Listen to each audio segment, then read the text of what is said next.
The comic figure in all this is the long-suffering Mr. Wilkes. Mr. Wilkes, who can't be mentally faithful to his wife and won't be unfaithful to her technically.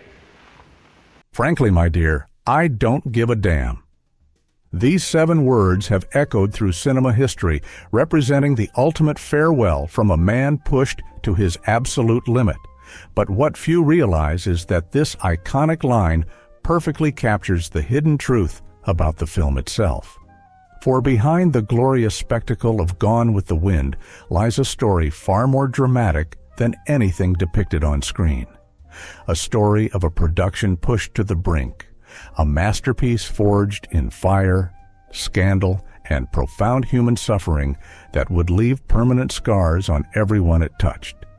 When we look at this towering achievement of Hollywood's golden age, we see the sweeping romance, the burning of Atlanta, the epic scale that redefined what cinema could be.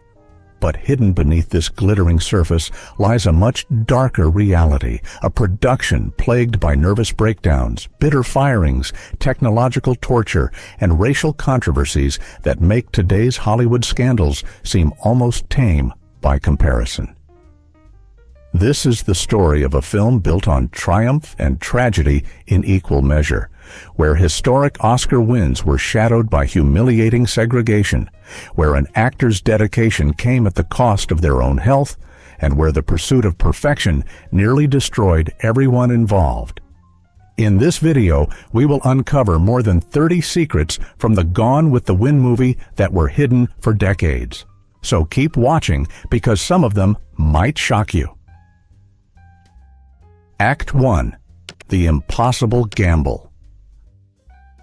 The story begins not with a script or a star, but with one man's impossible ambition. David O. Selznick wasn't just a producer, he was a visionary possessed, a man willing to risk everything to create what he called the greatest motion picture ever made. When he purchased the rights to Margaret Mitchell's Pulitzer Prize-winning novel for what was then an astronomical $50,000, he wasn't just buying a property, he was declaring war on conventional filmmaking. Selznick faced his first and most public challenge in finding his Scarlett O'Hara. What unfolded over the next 2 years wasn't merely casting, it was a national obsession that captivated the country. The search for Scarlett became a cultural phenomenon unlike anything Hollywood had ever seen. Selznick's team would interview nearly 2,400 women in a process that cost over $100,000, enough money to fund an entire B-picture at the time. Department stores across America hosted Scarlett look-alike contests where thousands of young women practiced their Southern accents and dreamed of stardom. Newspapers breathlessly covered every development, turning what should have been a private casting process into a public spectacle that had the entire nation invested in the outcome. The competition for the role brought out Hollywood's biggest stars and most desperate hopefuls. Katharine Hepburn, then already an established star, marched into Selznick's office and famously declared, "I am Scarlett O'Hara," only to be met with Selznick's devastating reply, "I can't imagine Rhett Butler chasing you for 12 years. We've hit 10,000 subscribers, and it's all thanks to you. But this is just the beginning. If you want more deep dives, insights, and discoveries, hit that subscribe button. Let's reach those 15,000 subscribers together. Your support means a lot." The list of serious contenders read like a who's who of Hollywood royalty. Paulette Goddard, Joan Bennett, Tallulah Bankhead, and even Norma Shearer all screen-tested for the part. In a curious side note, a young Judy Garland was tested for the role of Scarlett's sister Careen, while legends like Bette Davis were briefly considered before being deemed unsuitable. For the role of Rhett Butler, the studio seriously considered Errol Flynn, Ronald Colman, and even the distinctive Vincent Price.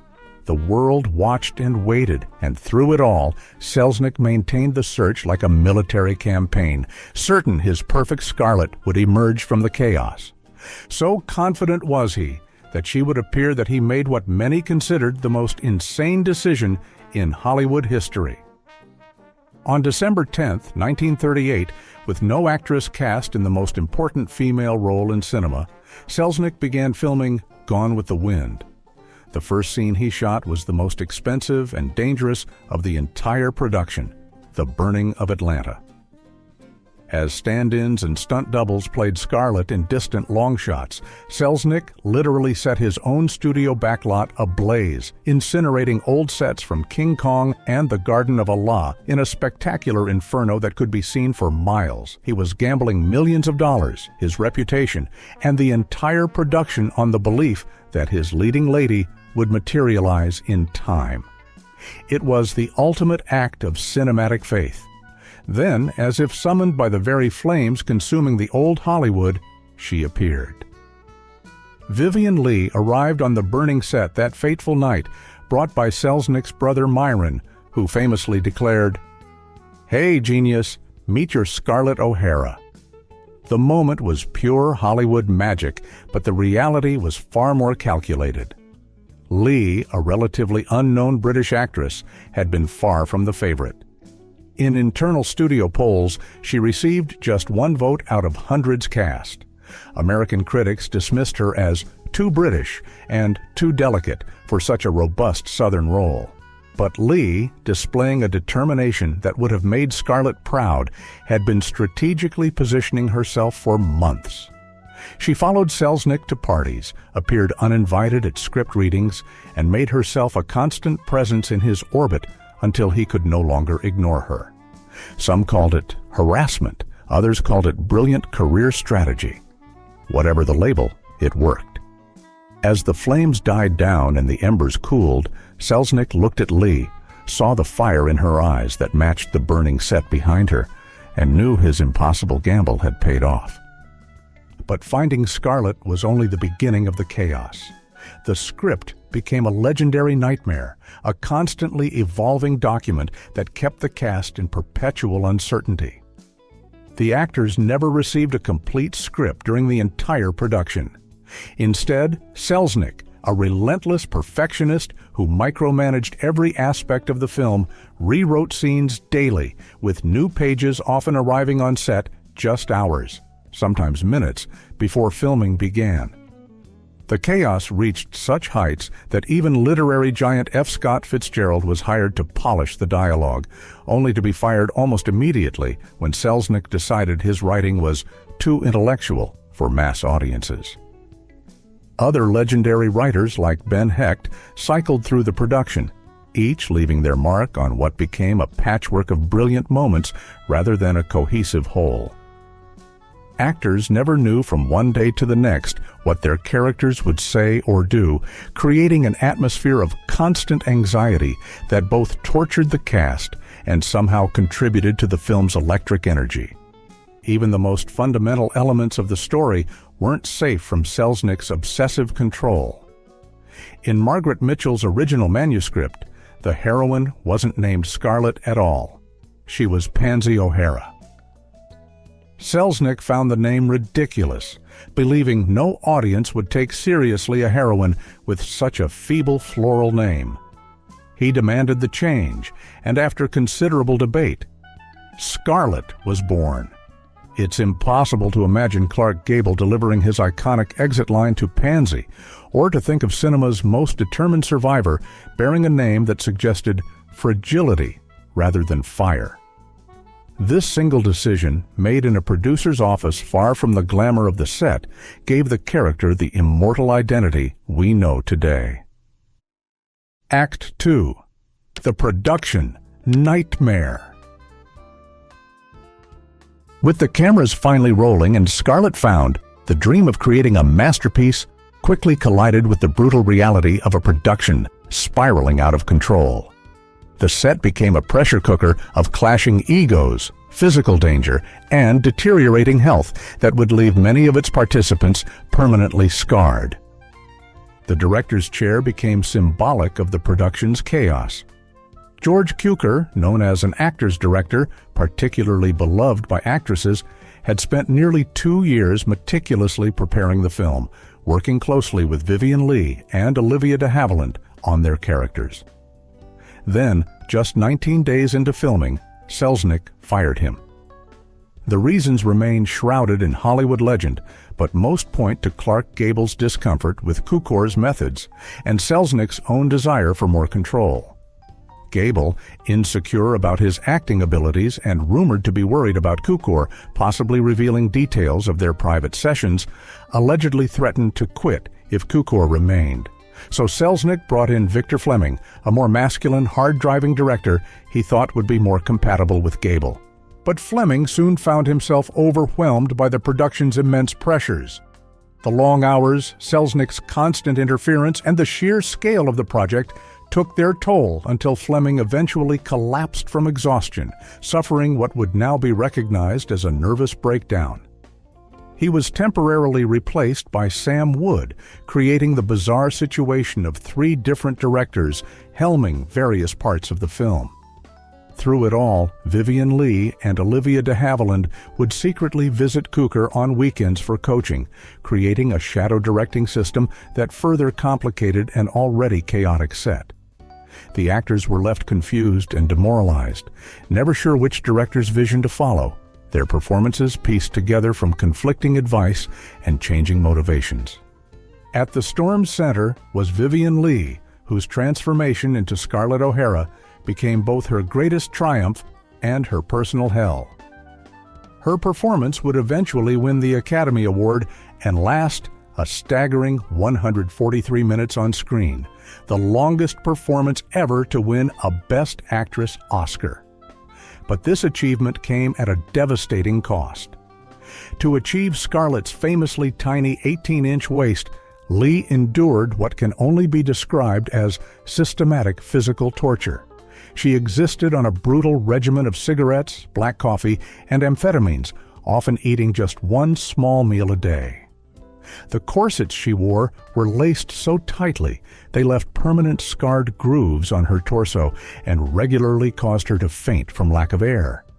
Between takes, she would lie gasping on the floor, only to rise and deliver another fiery, unforgettable take.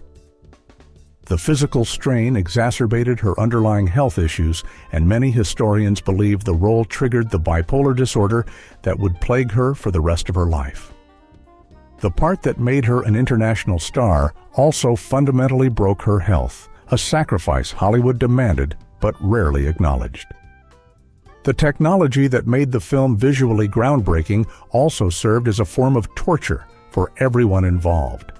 The glorious Technicolor process required blindingly hot arc lights that burned makeup, warped delicate costumes, and raised soundstage temperatures to regularly exceed 100 degrees Fahrenheit. The heavy woolen costumes designed for authenticity became unbearable prisons under the lights. But worse were the toxic chemicals used in the early Technicolor film stock, which released noxious fumes that sickened cast and crew.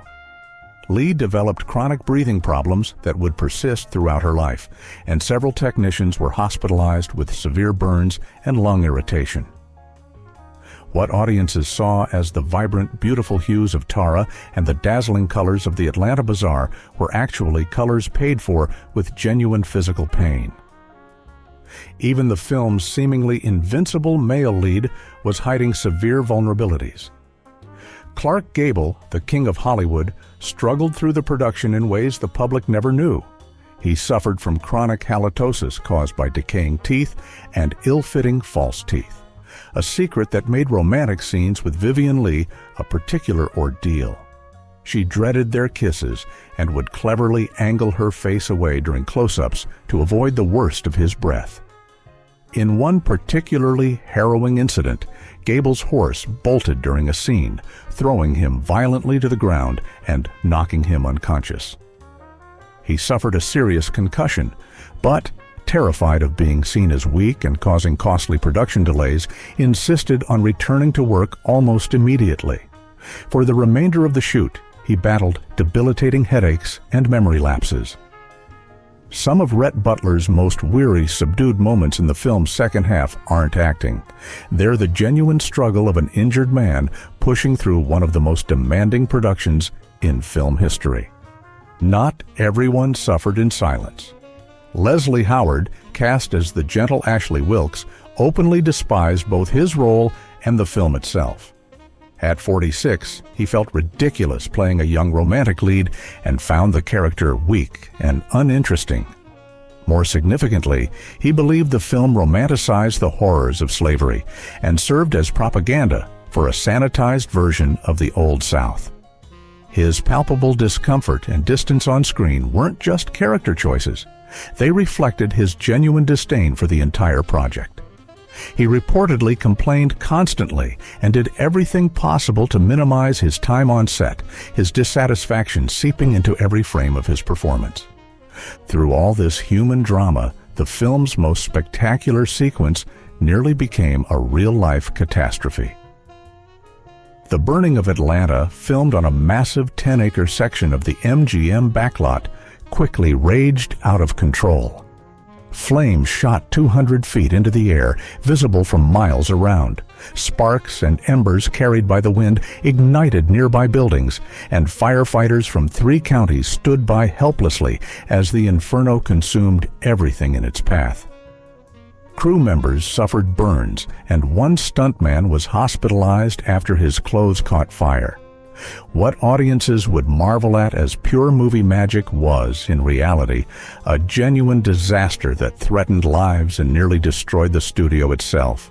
It was a perfect metaphor for the entire production, magnificent to behold, but terrifying and dangerously out of control for those trapped within it.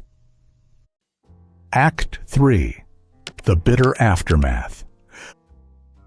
When the last camera finally stopped rolling and the final edit was complete, the battles were far from over. The release of Gone with the Wind and its subsequent legacy created a story as complex and contradictory as its production, a mixture of historic triumph and profound injustice that continues to resonate today. The film's impact was immediate and unprecedented. It became a cultural phenomenon on a scale never seen before or since. The numbers still stagger the imagination. Over 200 million tickets sold in the United States alone, at a time when the national population stood at just 250 million. This means nearly 80% of the entire country saw the film, a level of cultural penetration unimaginable in our fragmented modern media landscape. When adjusted for inflation, it remains the highest-grossing film of all time, with earnings equivalent to over $4 billion worldwide, surpassing even modern blockbusters like Avatar and Avengers Endgame. In small towns, theaters showed it for weeks. In cities, lines wrapped around blocks. It wasn't just a movie. It was a national event that transcended entertainment to become part of the American identity. At the 1940 Academy Awards, the film received a coronation fit for royalty, winning 8 Oscars, including Best Picture. It made history as the first color film to win the top prize, and at 238 minutes, it became the longest film ever to do so. But the night's most historic moment was also its most shameful. Hattie McDaniel, for her moving performance as Mammy, became the first black performer to win an Academy Award. But her groundbreaking victory was marred by the brutal racism of the era she worked in. Just months earlier, she had been barred from attending the film's Atlanta premiere due to Georgia's Jim Crow laws. And at the Oscars ceremony itself, held at the segregated Ambassador Hotel, she was forced to sit at a small, isolated table in the back of the room, separate from her white co-stars. The photographer had to be specifically instructed to include her in shots. Hollywood celebrated her talent on the world stage while simultaneously enforcing the same cruel barriers that defined American society. McDaniel's own feelings about the situation were complex. She famously stated she'd rather play a maid for $700 a week than be one for $7, but the injustice of that night remains a stain on Hollywood history. McDaniel's experience was heartbreakingly common among the film's black cast members. Butterfly McQueen, who played the young maid Prissy, found the role so demeaning and the subsequent typecasting so relentless that she eventually walked away from acting altogether. Directors frequently mocked her and dismissed her concerns on set. She later stated with painful clarity, "I didn't mind playing a maid, but I didn't want to play a stupid maid." The film that made her face unforgettable also effectively destroyed her career and sense of dignity. Her story represents one of Hollywood's greatest moral failures, the creation of enduring art through the exploitation and humiliation of talented performers. The controversy surrounding the film's racial politics began even before its premiere. Civil rights groups like the NAACP and prominent black newspapers protested the film upon its release, criticizing its romanticized portrayal of slavery and the antebellum South. They rightly warned that its sympathetic depiction of slave owners and its sanitization of the plantation system would perpetuate harmful stereotypes and historical distortions. Even Clark Gable, for all his personal flaws, was reportedly so disturbed by the segregation at the Atlanta premiere that he threatened to boycott the event in protest. In a poignant moment that speaks volumes about the complex dynamics of the time, Hattie McDaniel herself had to convince him to attend, fearing that his absence would create even more backlash against the black community. It was a no-win situation that highlighted the entrenched nature of systemic racism. The film's most famous line almost never made it to audiences. The production code censors, who enforced strict moral guidelines on Hollywood, fought fiercely against Rhett Butler's final word, "damn." Selznick was pressured to use pathetic alternatives like "I don't give a hoot" or the ridiculously formal "my indifference is boundless." He refused, arguing that the emotional power of the scene depended on that single word. After a dramatic battle and paying a $5,000 fine, presented as a donation to the Motion Picture Relief Fund, he kept the line. Then, in a stroke of marketing genius, he hyped the controversy into national headlines, ensuring audiences would be talking about the film before they'd even seen it. It was a masterclass in manipulating public opinion, proving that Hollywood has always known how to manufacture and sell moral outrage for profit. For Margaret Mitchell, the creator of this entire phenomenon, the film adaptation brought mixed emotions. While pleased with the financial windfall and continued book sales, she privately felt the movie simplified her complex characters and reduced her sprawling, morally ambiguous epic to a conventional romance. She believed Vivien Leigh's Scarlett was too harsh and manipulative, stripped of the vulnerability and complexity she had written. Mitchell rarely spoke publicly about her reservations, fearing it would seem ungrateful, but she confided to friends that watching the movie felt like seeing strangers wearing my children's faces. For the author, Gone with the Wind was less a triumph than a fundamental misunderstanding of her work. And for the mastermind behind it all, David O. Selznick, the film became both his greatest achievement and his life's prison. He had gambled everything, his health, his fortune, his relationships, and won the ultimate prize. But he could never escape the shadow of his own success. Every subsequent project was compared to Gone with the Wind and found wanting. He became obsessed with micromanaging, with repeating his triumph, and gradually descended into amphetamine addiction and professional decline. The man who had created the highest-grossing film in history died relatively young, haunted and bitter, consumed by the one success that both defined and ultimately destroyed him. His story serves as a cautionary tale about the price of perfection and the danger of becoming a prisoner of your own masterpiece. Conclusion: The Unending Legacy. More than 8 decades after its release, Gone with the Wind remains American cinema's most beautiful and troubling contradiction. It stands as a landmark of artistic ambition and technical achievement, a film that redefined the very scope of what movies could be. Its influence on filmmaking, from its use of color to its epic storytelling, is immeasurable. Yet it is also a cultural relic, A film whose glorification of a racist past and whose behind-the-scenes injustices cannot and should not be ignored or forgotten. The film's legacy continues to evolve in surprising ways.